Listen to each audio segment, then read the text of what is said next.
Hi, and welcome to the Brohoyo podcast, the podcast about gacha in general and Hoyoverse games in specific. I'm your host, Steven, and this is my co host, David. Hey everyone. This week, we're going to discuss account building in gacha games. Real quick, I'm going to give some definitions because there's some terminology that I tend to use, and I want to make sure that we're clear before we all jump into it. I tend to refer to accounts as being built wide or tall. That comes from RTS, real time strategy games, as well as campaign games and so forth, where the idea is if you build wide, you're building a economy or you're building a map presence where you focus on having lots of presence on the board, but you're not necessarily overly investing in any one particular location or one particular style of army.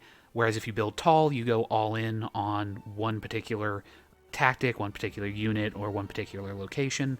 So the idea here being that if you play a wide account, or if you're building an account wide, then you're collecting lots of different units, whereas if you're building tall, you're investing heavily in just a couple handful of units. With all those definitions out of the way, Dave, how about you start us off? Do you prefer to build a tall account or a wide account? Okay, so that is a great question and one that does have for me variance in answers. It does ultimately depend on the game because some games are they know what they are. They're design focused to be PNG collectors or it's designed to be that way. I usually point to the game like Azure Lane like that. It's collection first, gameplay third. There's type thing. But for a game like, say, Genshin or a game like Star Rail, where you could take either approach to your account, I'm at the stage now, I think, with my accounts in both games, where I am going to be investing deep into the teams that I have currently constructed. For instance, in Star Rail, I've been saving up my currency, and we just had the Jing Liu rerun, and I said, you know what? I'm gonna pull for her, and in an attempt to get her E2, and I got her light cone this rerun as well because I didn't get it the first time. So I pulled for her light cone, got that, and then I said, okay, I'm gonna pull for her E2 because I wanted to go deep and to build out and just get more numbers out of that team rather than have a huge roster.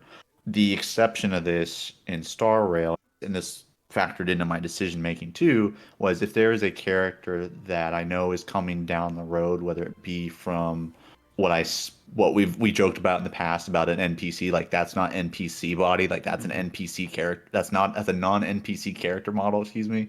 We know or figure they're going to be playable characters, or if maybe Hoyoverse has done some drip marketing on a character, and I'm like, that aesthetic, that play style is going to fit into something, or I want to try and build around that.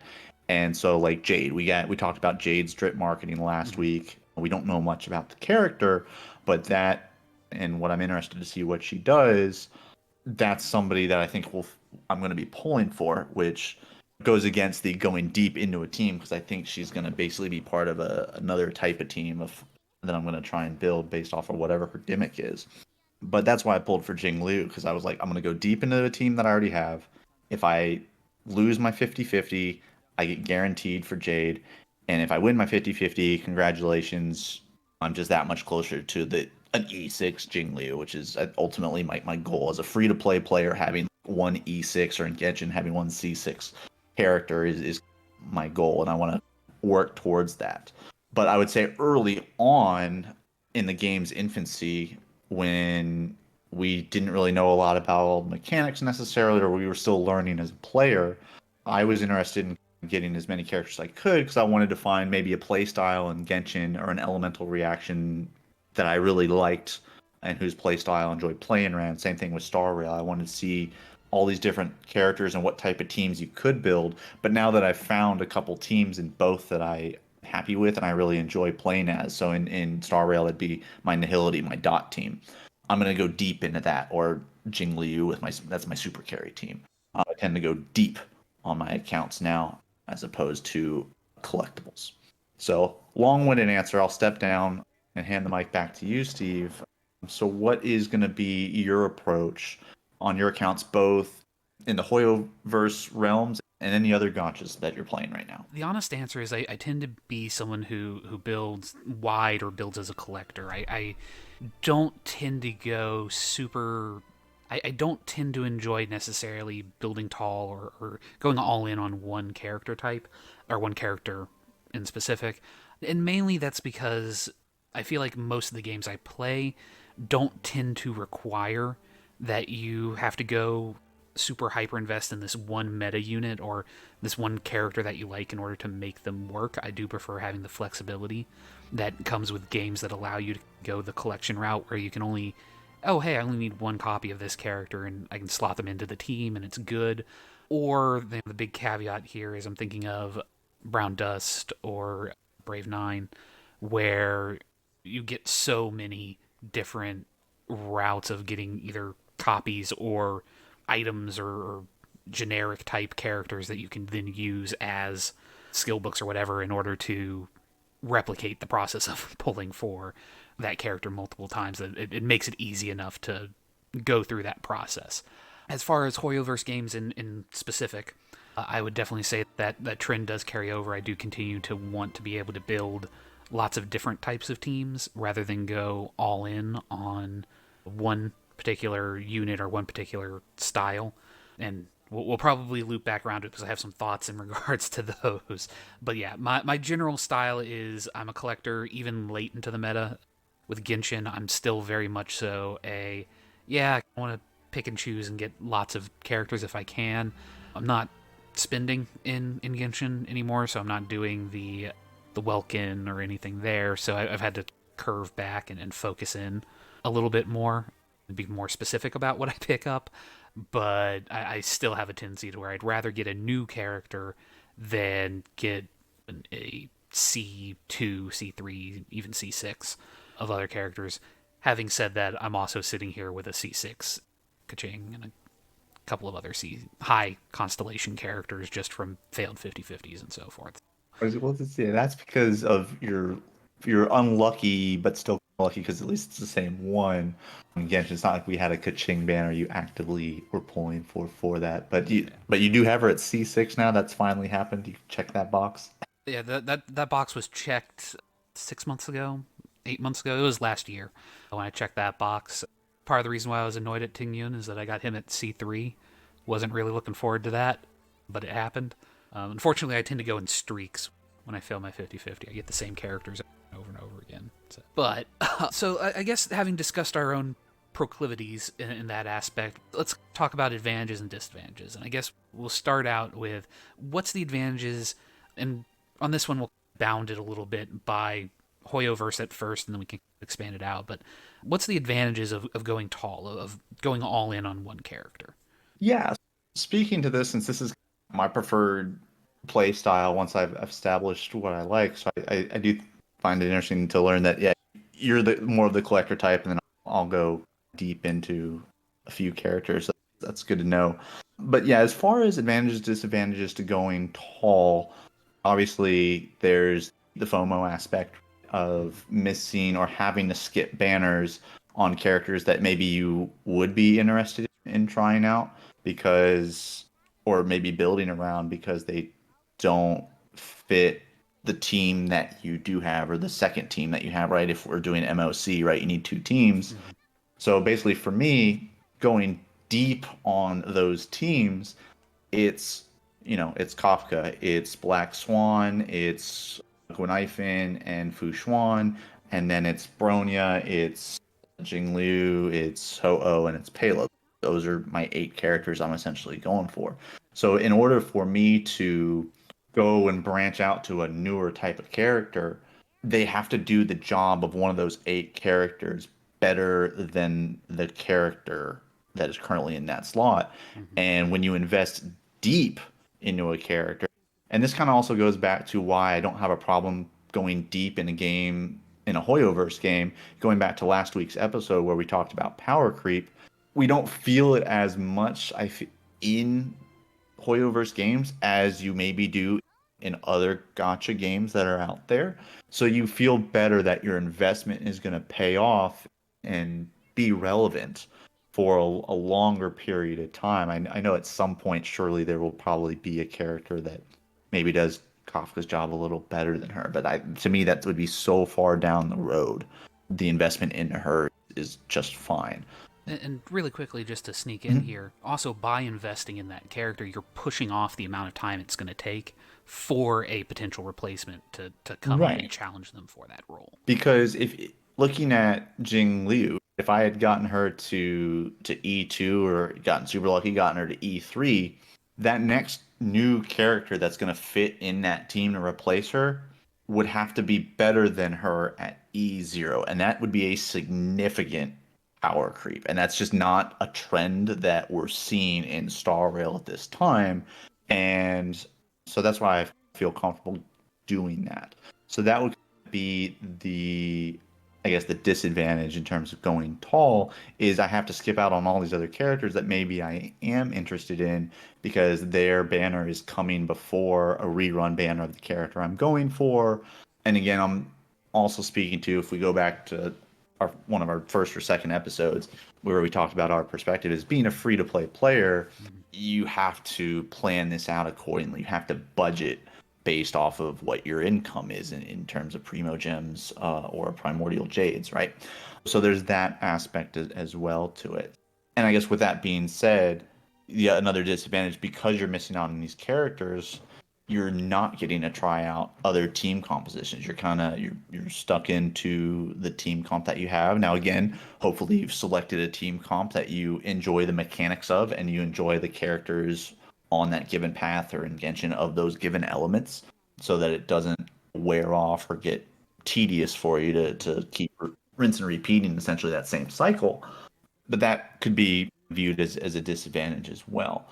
As far as the advantages go, by building deep, yes, I know we have the running jokes about how Genshin there is no end game and content you can clear with the 4-star free characters that you get in Kaya, Lisa, Amber, stuff like that. So do you really need to go deep type thing?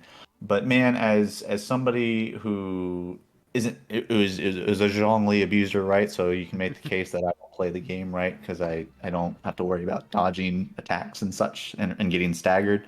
It does ultimately make the game easier, and there's to me there's an appeal to being, especially in a game like Star Rail where you can assist your friends lists with units.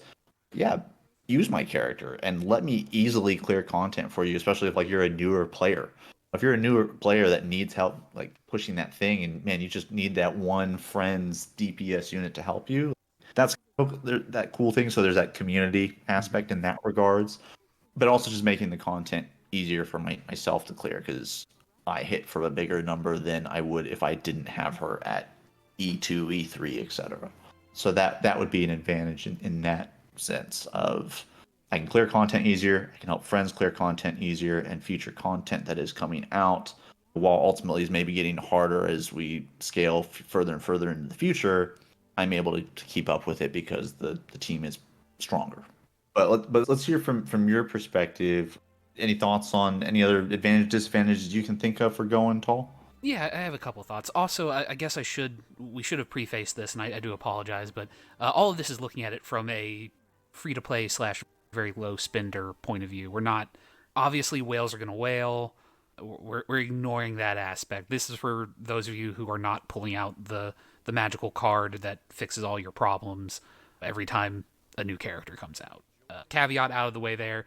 Yeah, I do like some of the points that you brought up with going tall, especially giving characters more legs, letting them stay relevant longer. I think that's a strong argument for potentially going tall.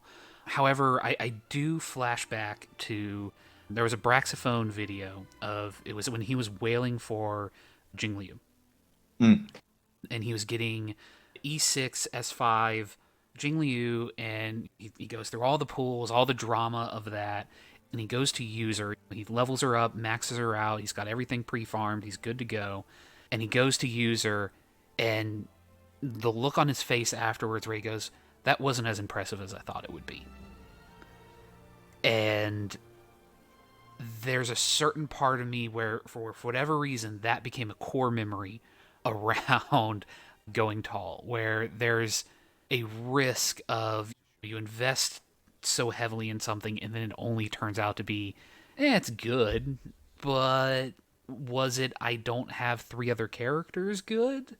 it's that opportunity cost, I think, that Mhm. really sticks with me, especially in this case. It's somewhat the casual nature of Genshin and Honkai Star Rail kind of work against it to a certain degree. Where, yeah, but characters will remain relevant longer. Unfortunately, Klee does not get to carry on into year 4. I think we're at 4 or 5 of Genshin, but I can live with a shelf life of 2 or 3 patches or 2 or 3 zones, regions for characters. And Ayaka is still a relevant character if you choose to use her. Ganyu Mhm. is still able to clear content.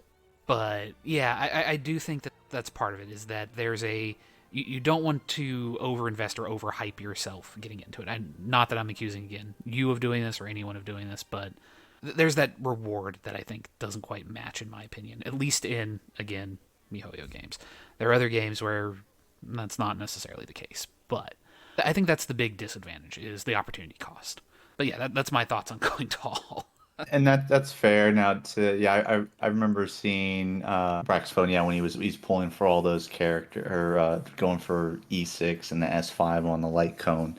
And I guess the only thing I'll say to that is I think that the that initial payoff that you have when you get on one banner and you do spend the money, yeah, like you said, you're spending more than I am, because what he's spending in money, I am ultimately spending in time.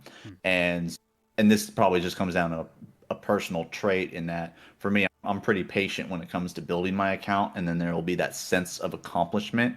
I get a sense of accomplishment from hitting that point, even if it's taken a long time to get there. Mm. And I'm not saying that he doesn't necessarily. I'm not nothing against Brax or his style of play at all. I thoroughly enjoy his content and the work that he does.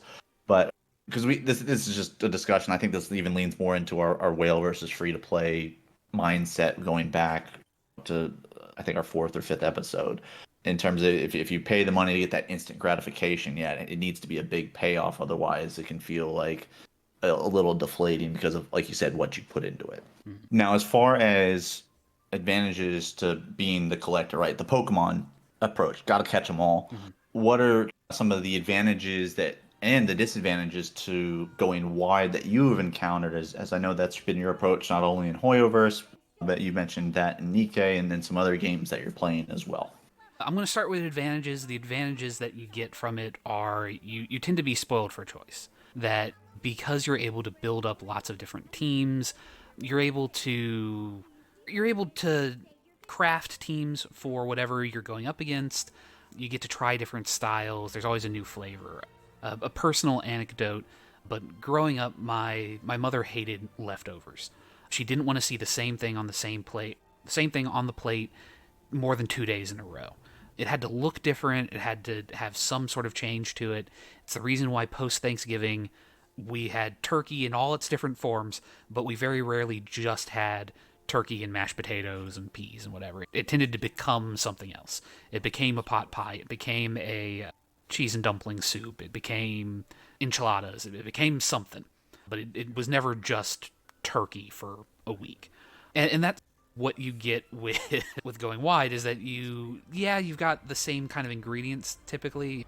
You've got a large pool that you're able to mix and match and change up and try different things and experiment. There's that degree of experimentation that you can do. And as new characters come out, you get to play around with them and engage with them in that way. The downside to it is that you tend to be relying a lot on luck, because you will be resource strapped. If you're going for a large number of characters over a short period of time, there's only so many Star Jades, there's only so many Primos, there's only so many gems that you can use in order to get those characters. So you're having to hope, hey, am I going to hit this 50-50? If I don't hit this 50-50, then this next upcoming character, I won't be able to get them. So do I want this character now, or do I want this one character that's coming up? Or am I willing to gamble on being able to gather enough resources in order to get there? I am also, as I mentioned, a light spender. I did Welkin. I now do the rail pass. So I have a lot more flexibility in that space to be able to do it. A good example that is a non Hoyoverse example is Nikkei. with the 1.5 anniversary that came out, I did not have the resources to get Castle naturally. I had to hope that she came home. I didn't have enough built up tickets to be able to just go out and buy her. I didn't have enough gems to be able to roll enough to get enough tickets to get her. I just had to donkey roll until I could get what I wanted and pray that she came home when she did. Luckily, she did, and now I'm able to start saving again and building up my war chest. But because I went for character after character, I went into that patch going, she better come home in the first 20 or otherwise it's going to be a long patch. And it was.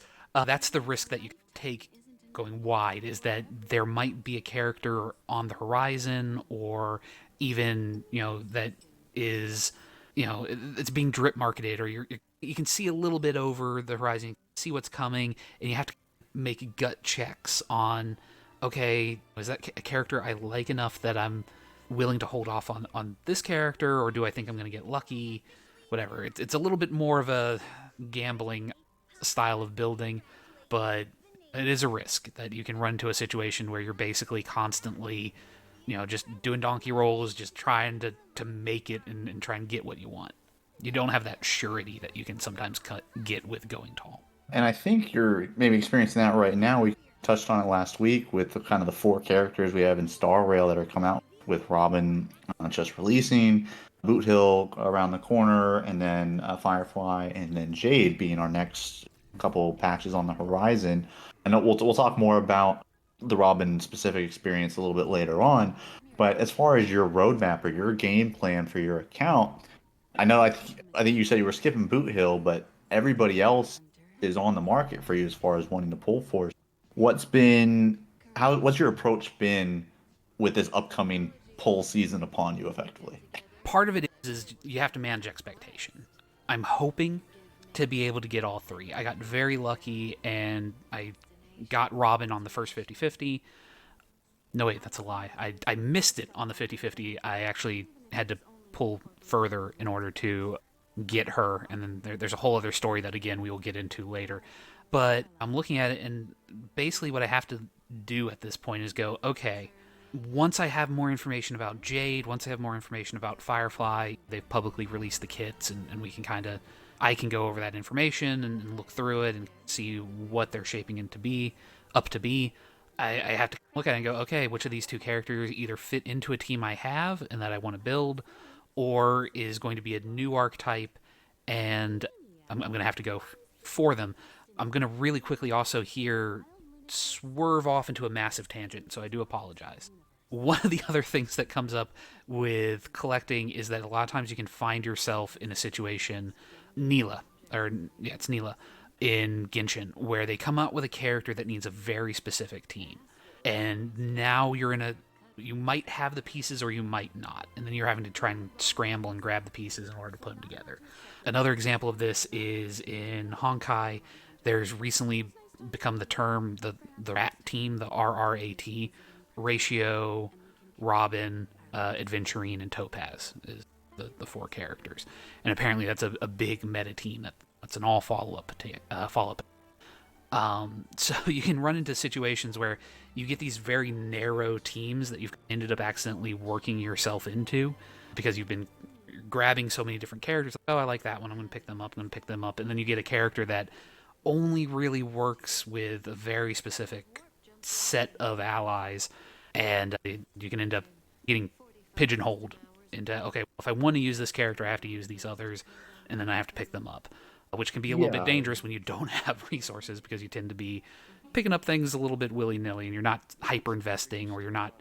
And just to clarify, I'm not saying that this style is unfocused or you're making decisions. Like in this upcoming patch, I'm prioritizing things. I'm looking at Jade and going, I really like the way Jade looks, I like her style, but depending on her kit, I might prioritize Firefly, because if Firefly is more standalone or if she's more free to play friendly, it's better for me to go for Firefly and just pick up Jade on a future rerun. It's what I did with Kafka.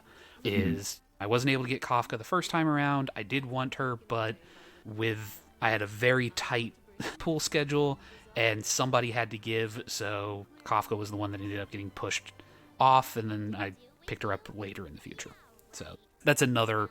You mentioned Nailu over in Genshin, yeah, because that's she has specific, and that one is specific types because it's specifically you have to have what, two Dendro characters and then She another can, Hydro. That's all that can be on your team or yeah, you something to can that only effect have in Hydro order and to Dendro. enable her. Yeah. Yeah. And yeah, so that's a good point in that if you're collecting them all and you want to build around them, yeah, you have to, some of them are only enabled by very specific conditions, which forces you to get other characters that, yeah, maybe right after the fact. And I was thinking as well too, because you mentioned about trials, and I was like, oh, this is another thing, especially in Genshin, and even in Star Rail as well, with some of the mechanics where we have the events or we have trials or things that the bonuses are for specific elemental reactions. Oh, if you cause a swirl interaction, your team gets X% attack bonus and elemental mastery bonus type things, or causes this type of thing. And if I don't have a character that, because again, I don't have a large variety of characters. I don't have an Animo character, or I don't have a character that, I don't have a follow-up team fully built in Star Rail. So the recent MOC, which was I think built around follow-up attacks, Mm. I'm not triggering those bonus effects. So it makes those events a little bit harder, or it forces you to use the trial character, which in Genshin, I have to double check in Star Rail, but in Genshin, they're not level 90, they're level 80. And Yeah. that's a little annoying. So a small disadvantage I just thought of there when you said trials and events. Yeah, I do believe in Honkai, the characters also don't have like full talent tree build out. Their talent trees aren't fully built out. They only have, I think, level 7, something like that, Yeah. 7, 8, maybe less, of their talents. So they're a little bit tuned down, let's say. Yeah. Which I don't know, it's just a small aside. I think that's silly because to me, farming materials and getting skill levels to level 10 in Star Rail is easier than it is in Genshin. But that's just personal opinion. I don't have any data to back that up. That's just, anyway, small aside. True. When you do the trials for characters both in Genshin and in Star Rail, they do at least give them their signature weapon, which is more than most players are actually going to get for the character. That's true because got to show off those numbers and make you think, oh yeah, we want those weapons. Oh yeah. Or in the case of Arlecchino, the how awesome that scythe looks, and then if you just give her a regular polearm, the scythe piece doesn't look as cool. But yeah. I mean, look, I agree, but it's not $100 cool. So Anyway, so anyway, to steer back, right, to get off of that bunny trail, right? Steve, for building tall, building wide, do you have an opinion? Do you feel that maybe Genshin or Star Rail rewards one of these play styles over the other, or does one of those games prioritize something over the other? so at least in my mind, I think both games are collection building wide friendly, that because the difficulty level is tuned for a more casual audience, there's no PvP in it. There's not the race to claim the tower or max out the tower or what have you. In general, I would say it's much more collection friendly. It's not as collection friendly as some other games that again we might discuss or might not, but in general, I would say that they are collection friendly.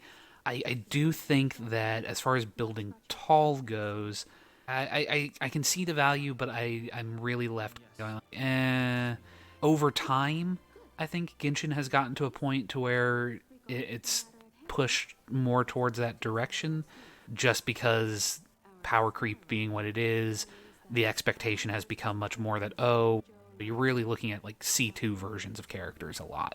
You're looking at characters with their signature weapons a lot just because over time you're able to pick up those tools. Having a C1, R1 Hu Tao, so a Hu Tao that's gotten a second copy of her and her signature weapon, which I guess I should clarify what those those abbreviations I'm using. Yep. Yeah, Yes. for those that are unfamiliar, yeah, when we talk about constellations in Genshin or Eidolons in Star Rail, that is essentially when you get a duplicate of a character, it unlocks a passive ability that makes them stronger or makes their abilities level up a little bit more. And then when we say E6, that would be like a constellation 6, which means you've gotten six duplicates after the original, and that would be the max. And then for your weapons or your light cones, when we talk about S1 or S4, those would be the superimposed 1 or 4. So you've had the original weapon and then 2 or 3 copies to get to whatever level for superimposition. So Yeah, and quick R quick is definitions there. yeah, and R refers to refinement, which is just the Genshin version of superimposed. So Yes. when we're throwing it out around CX, that's just what we're referring to.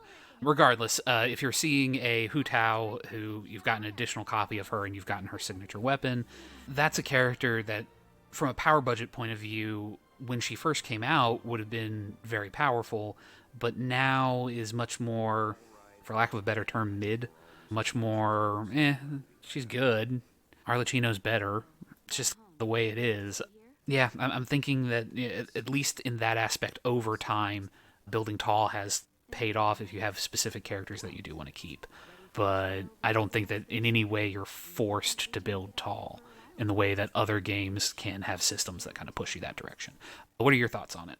Yeah, so I agree with the last bit you said that it's Star Rail both don't force you to have to build tall. It is very much from a collector's standpoint, and I think they would want you to try and collect more, not only to incentivize you to spend, of course, but also because they put a lot of effort into making each character distinctly unique, both in, I think, playstyle, their aesthetic, their appearance, right? And then also their personality and bringing to really bring the character to life. I think they incentivize to collect in that regards. As far as between Genshin Impact and between Honkai Star Rail, I would say that probably would incentivize building taller more than Star Rail would. Not to say that there's a master vast ocean between the two in terms of it, but if I had to give an edge one way or the other, I would probably say Genshin to build taller just because a lot of things are based the quote unquote end game in Genshin being the Spiral Abyss. It's a time trial, Mm-hmm. and me do big numbers equal thing die faster equal faster finish time, right? Equals more stars in Spiral Abyss, more Primo Gems, et cetera, et cetera, et cetera, which is the whole point. In Star Rail, you have your MOC and things of that nature, which are finish thing within certain amount of turn cycles. But yes, you can make the argument that do more damage, hit faster, kill things faster, finish in sooner cycles, get your 3 stars that way, correct? Mm-hmm. But it's like once you, but I feel like the investment to get that turn cycle down isn't necessarily based off of the power of the character per se. Obviously, it is, but I think one of the big factors that doesn't exist in Genshin that exists in Star Rail is the speed stat. Mm-hmm. And I think because speed isn't something that is a stat that increases based off of Eidolon or constellations, right? Whatever terminology you want to use, it is purely a stat that is on your artifact set. That's not incentivizing the building deep aspect because the idea is you want to get more turns in a cycle, and the more turns you get in a cycle, also the more damage you can do. That's why there's speed thresholds when you're building characters, and we talk about making sure you want to hit that 131 speed cycle or that 158 or whatever the speed marker is. Where speed's not a statistic in Genshin. It's literally attack percentage, crit rate, crit damage, elemental mastery, elemental recharge. Those are the things. Whereas Genshin, you have attack, you have crit rate, you have crit damage, you have break effect, you have not effect resistance, but effect status effect itself, and then you have speed. Speed doesn't equate to bigger numbers, but it occurs to doing numbers more often. But again, those are from your artifacts; they're not from the actual character etalons or the character duplicates. Whereas in Genshin, bigger numbers do directly correlate from having duplicates of a character. That's actually a good So point. I hadn't really thought about that. just yes, just a long-winded way of saying that, and hopefully I didn't lose too many people in the sauce on that. But that's what how I would view that. Anything else that you have, Steve, on building tall, building wide? Any closing thoughts that you have in that regards? Yeah, I guess my closing thoughts are obviously this discussion was very Genshin Mihoyo or Hoyoverse focused. There are games out there. Echo Apocalypse, I believe, was one game that really pushed you to build tall versus Nikke, which I feel is very collector friendly, especially with the synchro device. Other games out there will have their own meta, their own direction that they'll push players to go. But in general, I feel like the Hoyoverse games allow for that expression in account building that you can choose to go wide and have lots of different options if that's something you want, or you can choose to focus in on what you enjoy and really hone in on those. So in that case, I would give the Hoyoverse team a two big thumbs up for succeeding in allowing that sort of player expression. But your thoughts, Dave? Yeah, that's a great point, and I agree. I think Hoyoverse does a good job in allowing you to do either. If you want to be that casual player that just collects them all and is, the Pokemon trainer, right? They allow for that, right? So you can build all those different teams and experiment with different play styles. But if you can make the game as hardcore as you want to make it in terms of min-maxing and going deep into a team and investing in that. And yeah, you mentioned Echo that literally has skills hidden behind duplicates. That obviously is forcing you, especially if you're a free to play player, to invest a lot of your premium currency into a handful of characters, not necessarily being able to collect. And even more so because games like that have a PvP mode. And so when you factor that in, having characters that you have to go deep in on does limit your ability to go wide with the account, especially if you're trying to get anywhere decent with a PvP ranking. Other games have been notorious for having huge power gaps between a base level unit and others. And for sometimes it's almost like it's a full-time job to try and grind the gear that you need or grind the primo gems or whatever that you need in order to have the availability to pull for those things. And then yeah, you have other games again like Hoyoverse and whatnot where the character is the character and there's small power spikes in duplicates, but it allows you to play either way. So yeah, so two thumbs up. But moving forward, still keeping it in the Hoyo realm, I did want to talk about because we had this week with the 2.2 release, the release of Robin. We mentioned it earlier. You pulled for, lost the initial 50-50, but got her after that. But let's talk into your experience with Robin and our thoughts, how we see her fitting into the meta, teams we can build around it, and go from there. So let's dive into that now. Now, talking about Robin, she just dropped this week in Honkai Star Rail with the 2.2 patch that went live. Now, we're not going to get into the story for 2.2 yet. We are going to do the typical thing that we do when a new patch comes out. We're going to take the week to play out the story, play some of the events. We'll give you more of our full thoughts on the story next week. But the character review, the character breakdown herself with Robin, she is a physical damage unit. She is in the path of Harmony, so she's a support type unit, providing a lot of buffs for the team and also providing a little bit of some turn manipulation with bringing teams up to the front. But Steve, I'm gonna let you kind of talk more in depth about her. I know you mentioned that you pulled for, lost the 50-50, but got her ultimately on the guarantee. So what's life been like with Robin in your play testing and any fun pull stories for us? Yeah. So this is going to be a tale of two Robins. First Robin is the Robin in my personal account, where I went for her. I failed. I ended up getting a EU1 Bronya. Got a Edelon for Bronya, which is not a fail in any way, shape, or Gotta form. lose the 50-50. Take Yeah. Brony every time. Yeah. Like, I'm not going to complain about that at all. You can have your Bronya luck like you have your Kaching luck in Genshin. You won't be complaining like you complain about Kaching. It is true, at least for now. anyway, Who knows? anyway, go ahead. Anyways, so I did end up getting her. She did come home within a reasonable time span, so it all worked out. Built her up. Have been using her, and she's. I basically put her into my follow-up attack team. I do not have Adventurine, so I have a different support character that I can swap, or a sustain character that I can swap in. But otherwise, I have the standard Doctor Ratio, Topaz, Robin, and then a support, and she's great. I will say that one of the things that I think surprises me about her is her ult does not feel as long as you think it should. That's purely a mouthfeel type.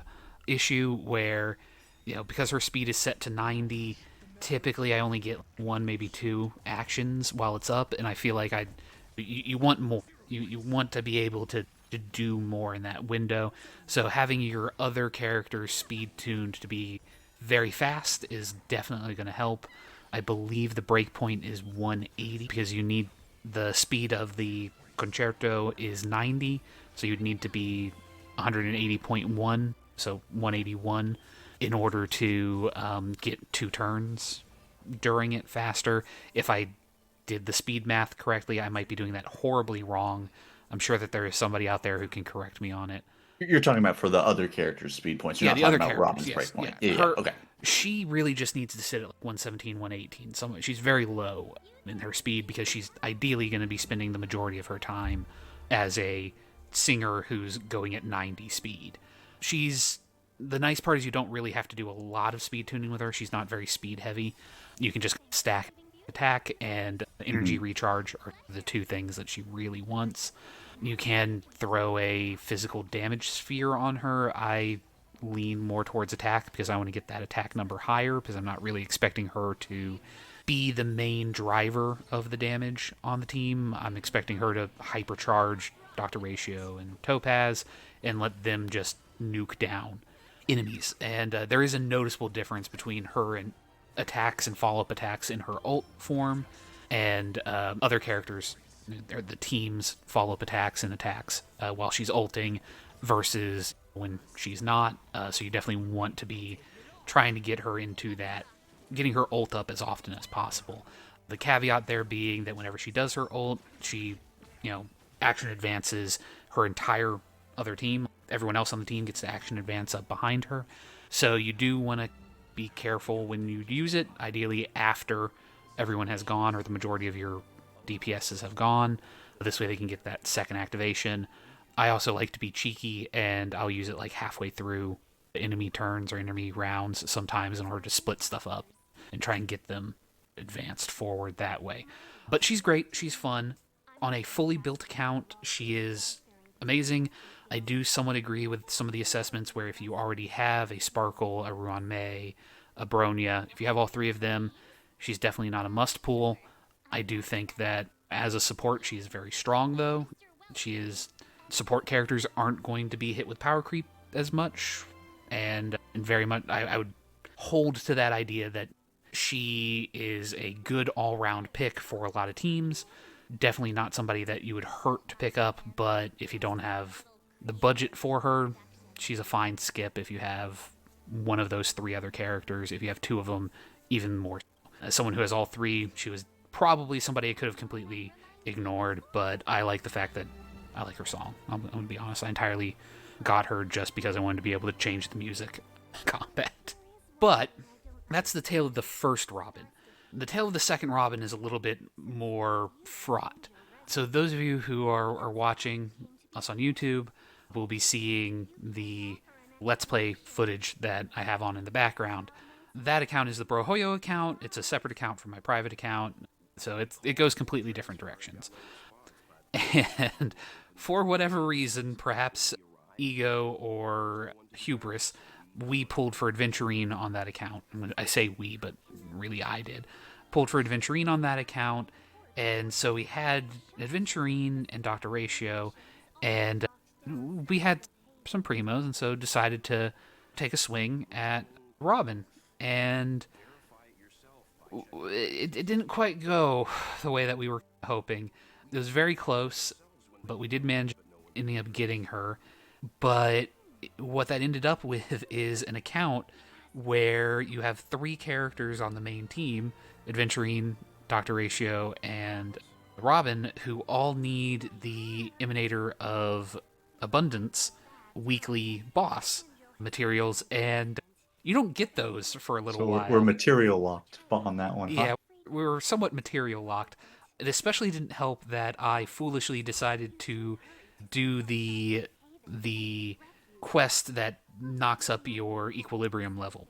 So I think we're at equilibrium 5, which made everything harder around a time when I'm hard locked and not able to get the important talents in order to make Adventurine really function as a tank, make Dr. Ratio really function, or make Robin really function. Those of you who do pay attention to the footage in the background, when we get to that point, there will be and now on to something completely different as you get to watch me play through the quest that leads up to the Emanator of Abundance so that I can get those materials so that I can then proceed with the main story because I can't beat the main story until I get those Oh, materials. no. It's a whole thing.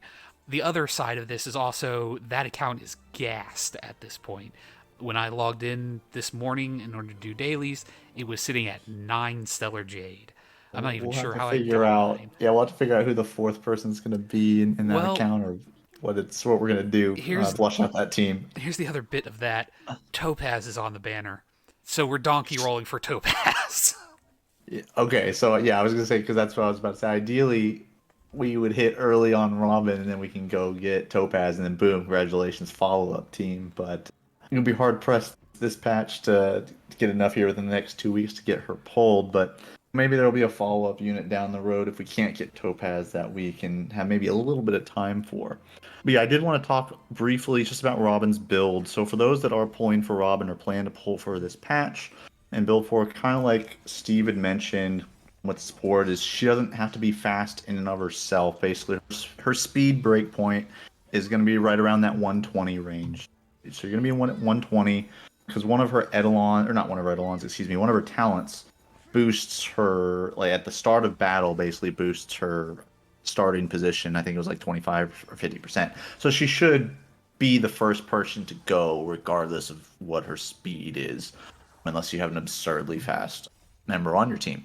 But to that point, for the best relic sets, like Steve mentioned, we're stacking attack because that's going to be the bulk of where she can buff other folks so that they can do their damage. Whereas you can technically, with like you mentioned, the sphere, do physical damage on the sphere, but if you do attack, that's just going to give more buffs to the team. So it looks body attack, feet, you can technically do attack or speed, but again, for those reasons that I just mentioned, attack is going to be where we want to go. The sphere, attack, and then for the rope, we're going to be looking at energy regen.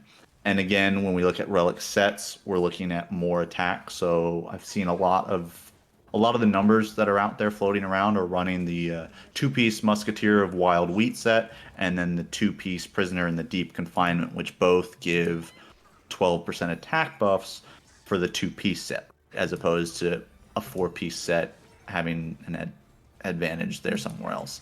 The next best numbers, if you can't farm those, is probably going to be the Champion of the Streetwise Boxing, which is the physical damage set, just going four-piece that. But again, the 2 and 2 are both giving attack if you go that first route.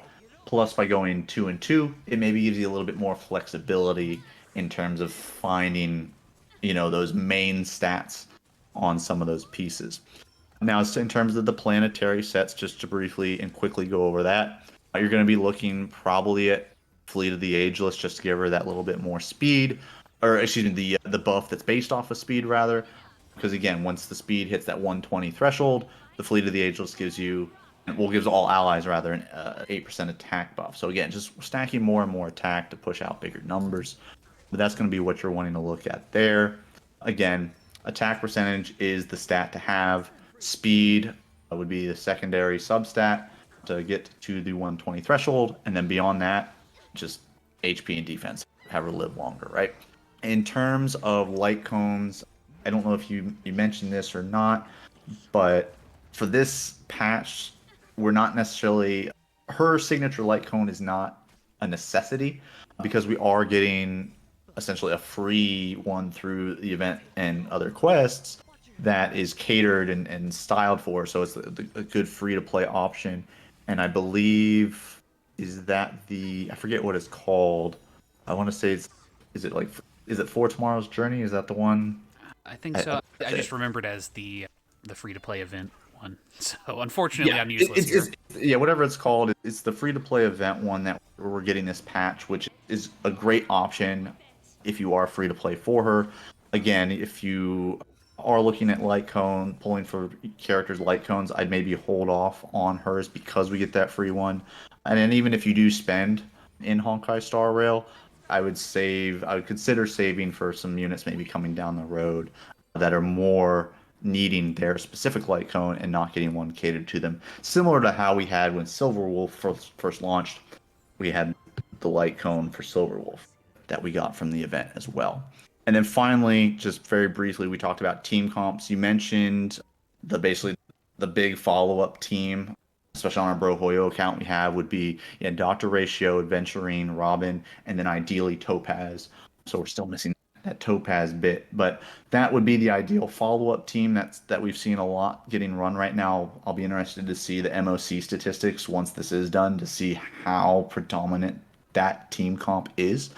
But there are some other options as well besides running the follow-up team of all those, because maybe you weren't playing during the Doctor Ratio when we all got one for free. Maybe you were like me, you chose to skip Adventurine, but or maybe you skipped Topaz way back when she was run, and you're pulling for Robin now, so you can't get Topaz, right?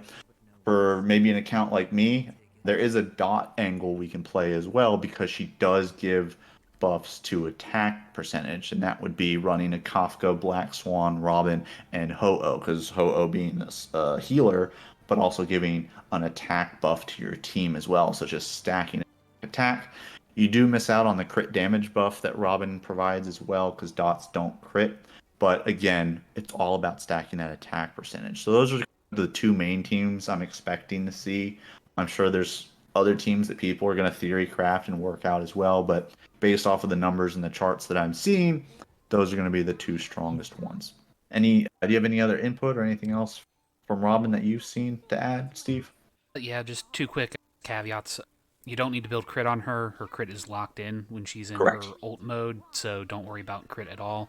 Crit is a dead stat for her functionally. The other is I would push back a little about the inner ornaments. I would say a equally good or a solid option as well is energy rope, and I believe it's Vonyak's is the energy recharge. Oh, Sprightly Vonex, yeah, energy Yeah, recharge 5% rate.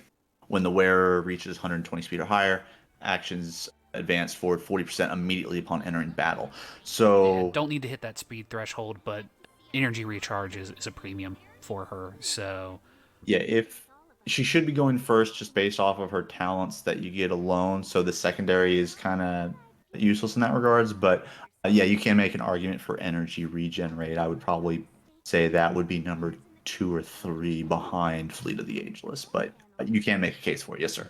just that would be my thought. Is at Yes, sir. minimum you're going to want a energy recharge rope. Yeah, maybe don't need to Oh, get yeah, the 100% energy regen on the rope. That, yes, agree with that completely. That is what the numbers are fluctuate. Are. And to your first point, and something, yeah, I did forget to mention, when she goes into her ult and the concerto is playing, yeah, her crit rate and crit damage for that are fixed. I believe what the crit rate is fixed at 100%. 100% and crit damage is fixed at 150, if I'm not Mm-hmm. mistaken. So those are not going to be affected by your substats. So just don't even worry about those on your substats for units or for excuse me for Robin specifically because yeah, they are ultimately useless. I think covers everything. All right. So that is the Robin review and breakdown. So best of luck on your pulls again if you are deciding to pull for her and hopefully with some quick beginner tips there on her and an introduction to her, you guys are able to successfully integrate her into your teams. Or hey, maybe you guys find a composition that we need to consider in some of our theory crafting as well. But let us know about it maybe down below. Moving to other gotcha games, let's talk about some of the news going on in gotcha games. Not only news from those gotcha games, but also some news that I have regarding some of the gotcha games that I am playing or no longer playing. So very quickly, Brown Dust 2, they just had a patch come out this week. So they released it's a new story chapter and a new banner character as well. So with that, there's usually anytime they have a new patch, there usually is an event where we get free polls and we get, of course, consistently anytime there's a banner itself. If you hit the character on the banner, they're going to give you more polls type things. But I know that a lot of folks right now are considering saving, just doing your free daily poll that you get, because there is a collaboration that's coming around the corner, as well as an anniversary coming up. And there's some speculation on what the collaboration is going to be. Some people are praying for not a RE0 collab because we're still scarred from Nikkei and seeing it in other games. Some people are speculating Konosuba. It's not officially been announced yet, so we'll see what it actually is, hopefully in a week's time. But something to consider when you're looking at pulling for a character that isn't going to be meta in Brown Dust 2, but is probably a solid Magic team user. But again, so just something to consider if you're budgeting for the collab and the anniversary down the road. The other big news this week in the gacha world was Solo Leveling Arise launched this week. Hmm. So while I haven't had a chance to try it out, I know there was a lot of hype surrounding this game because it's a very popular IP. I haven't had a chance to watch the anime yet, but it is on my watch list to get to. But and then it is an action RPG as well. So I haven't had a chance to try it out. Steve, have you had a moment, or is it something that's on your to-do list? I'm gonna be honest, not really. Based off of I read the manhwa, the long form strip, comic strip, so I haven't seen the show. But based off of what I know from there, curious as to how it would work as a gotcha game. I can see how it might function, but there's a part of me that's just scratching my head, going, I don't know. So yeah, it didn't really trip any triggers for me or overly interest me. Although there there was also been some announcements regarding, I believe, load times. Yeah, so some of the day one feedback I'm seeing and reading is the unbearable load times in terms of any time you're jumping from any interface to another menu or you're going into a battle type thing. There's longer load times than you would expect in this day and age. Now maybe it's a day one thing and it's a something they're going to work on and improve upon, or maybe it's because of the demand on the servers on day one. I'm not sure. So we'll see how that progresses as time goes on. But with you being more familiar with the IP, and you mentioned they're not sure how they're going to progress this as a gotcha, that's interesting because there was an article out this week with Netmarble, who is the developer. Were they Mm. the developer? Or they just I thought they were a producer, but I don't know. produce? Yeah, Yeah. yeah. They're the ones that are putting it out there now. Netmarble historically comes with some flags on some past projects that they've done. But anyway, the point of this article and what I was wanting to get to was they were going to reference that this game was going to be their cash cow. So they are going to expect good things from it, which to me implies they're going to be investing a lot into it. So that's why I am interested to see the response with the load times, if they improve upon those. What's the monetization going to look like? Because again, historically, there's a lot of stuff that's thrown in your face in Netmarble games. So we'll see where Solo Leveling Arise goes here and there. See how long the honeymoon phase lasts, because that does Yeah. vary depending on the games, and that can tell you what the general public's reaction is to a game that launches. Is how long is it in the honeymoon phase before you start seeing the threads on Reddit?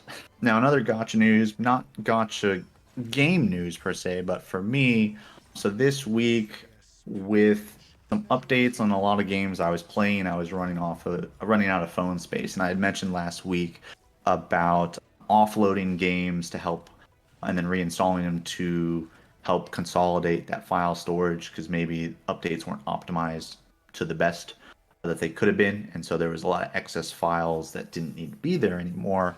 In doing this offloading, I offloaded a few things and reinstalled a few things, and then there was one game though I officially said goodbye to and didn't re-download or reinstall, and that would be Epic 7. I've officially dropped Epic 7. For context on that account, I was a day one player on that, but I did finally let it go. What kind of drove that decision? Yeah, so good question. So my relationship with Epic 7 in terms of from a player perspective, my interaction with it had been dwindling down over the past few weeks and probably even in the past couple months in terms of just a lot of rehashing a lot of the same events or reruns of a lot of the same events. There was some drama and issues with reworks of characters that were launched and then completely broke the game, and it was like developers. I don't know how.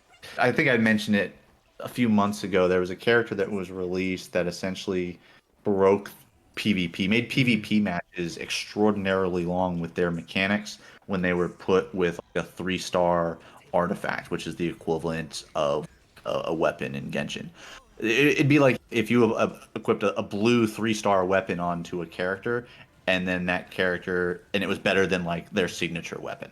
Yeah, wasn't that the I one that think. could become invulnerable or Yeah, yeah. yeah. Effectively, they had a mechanic where they used their ultimate ability. It made them invulnerable for 2 turns, and this 3-star artifact had a proc where anytime you were attacked, you reduced your cooldowns by a turn. So if you get attacked multiple times, and this, for context on Epic 7, it's a 4 versus 4 turn-based battler. So if you get attacked multiple times, which you're bound to do before your 2 turns are up, you are invulnerable until your next turn. But guess what? When you're not invulnerable anymore, or when you're vulnerable, that skill is off a cooldown because you've been attacked and that artifact is propped. And so it was turning what are typically 2-minute PvP arena battles into much longer fights. And a lot of the higher end players were like, how could you even release this character knowing this? And there was a lot of back and forth drama in terms of questioning the developers. Do you guys even play your own game type stuff? And I it's got a little nasty in some aspects. So things like that. Again, for me, rerun events, not really seeing a lot of new stuff.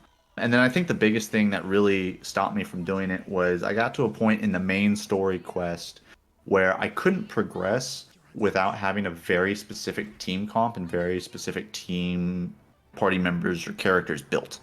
And to me, if you want to have that in for a tower or like side or extra content or end game content, where, hey, we have this particular mode, this type of team is going to be what you need, similar to like how MOC was in Star Rail. Mhm. It's based off of killing things quickly in quick cycles, and it was a lot of single target stuff. But then they incorporated, now it's, we're killing a lot of smaller creatures, so we need multi-target attacks, right? And so it specializes the build for your team.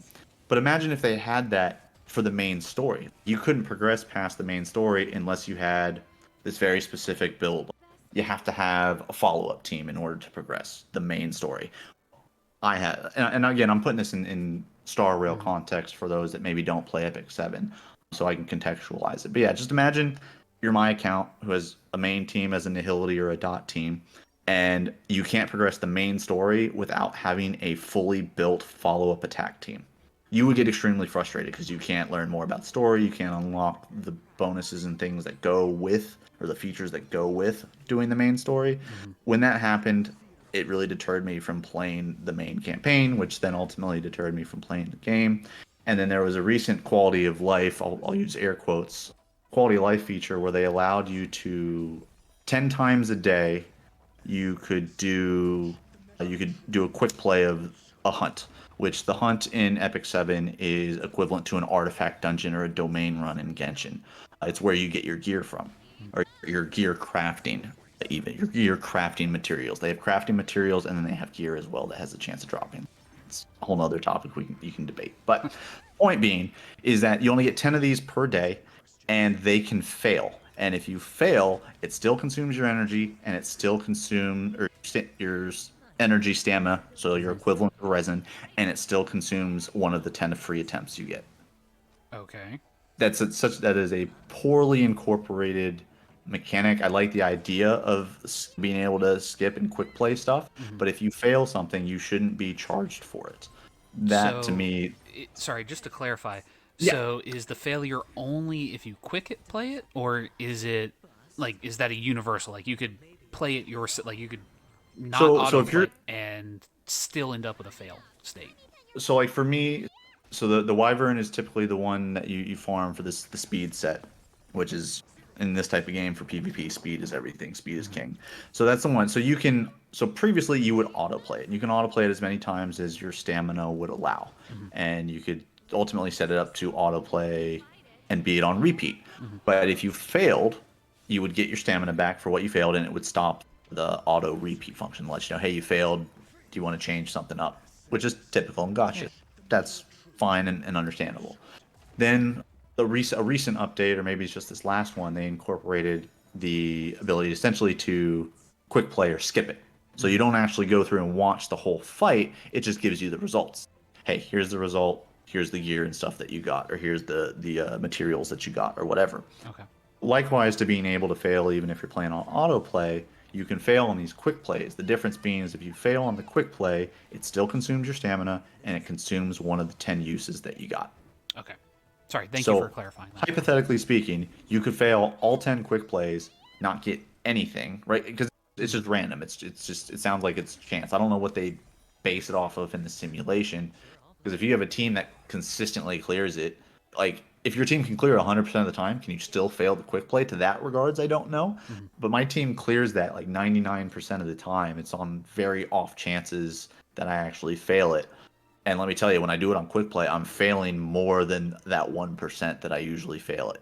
So all those things added up, and I just say, yeah, I think I'm just out. Plus, in that particular game, the artifact grind is worse than it is in Genshin because, while yes, there is autoplay, or even there's this new feature, the quote unquote quality life there is now, Mhm. it still takes a little bit longer.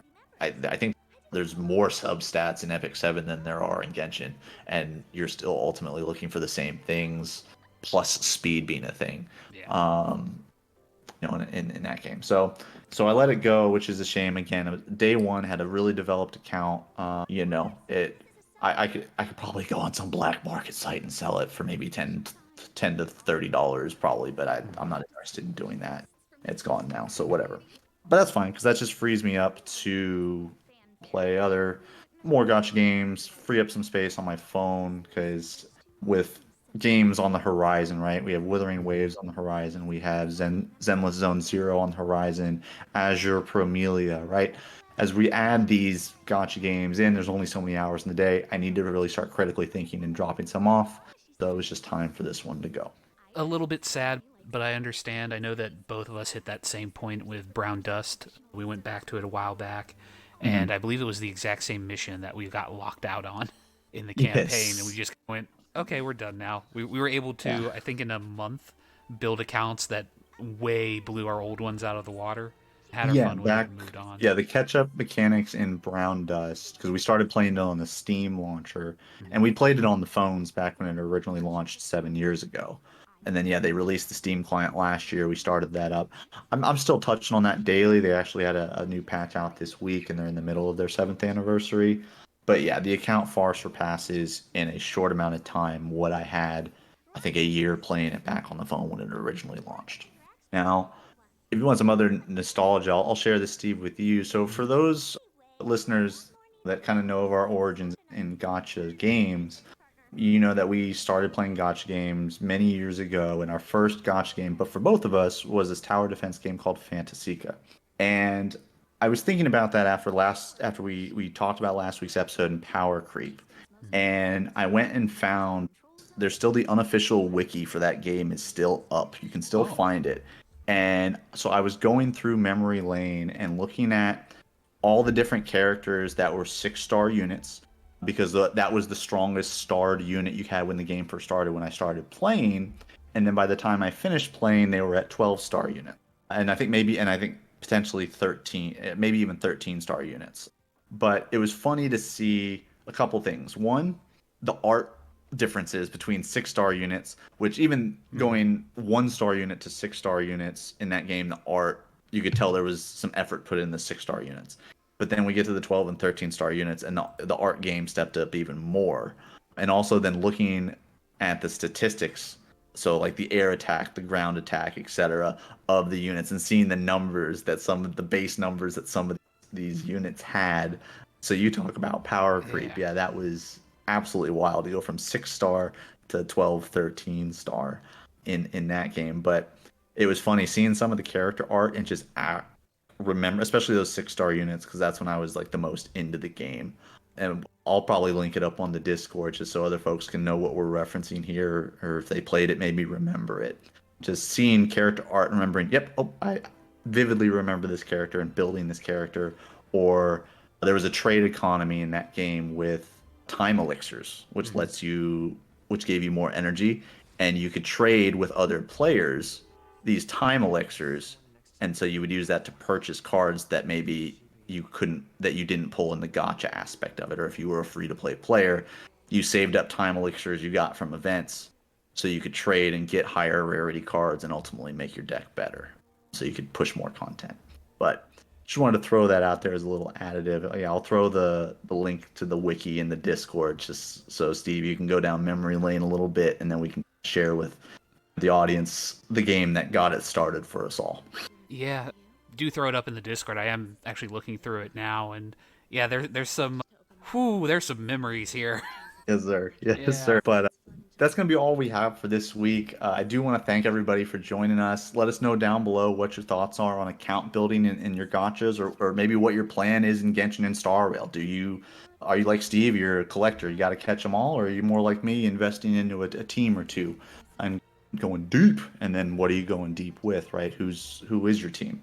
If you enjoyed this episode, be sure to leave a comment, follow, subscribe to the channel. You can always email us at brohoyopod@gmail.com with questions, or if you have suggestions for the show.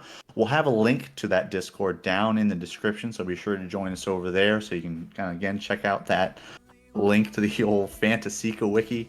But we also post up news, codes for the game for free primos and primordial jades. We are trying to organize some game nights. We've been doing, again, a lot of Helldivers here recently. And then, of course, also get content notifications for when we have new episodes go live. Be sure to join us next week when we discuss the 2.2 Honkai Star Rail story quest. And then we also share some exciting news for the Brohoyo Pod with the upcoming launch of Withering Waves. But until next time, keep gaming. We made a choice, go fight against your fate. Pain will come with the blade.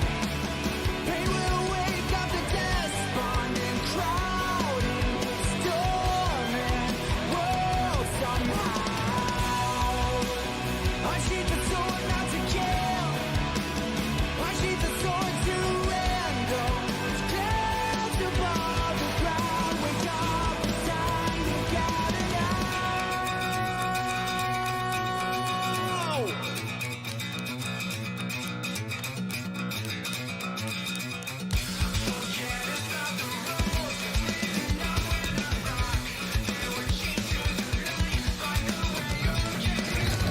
We have no end.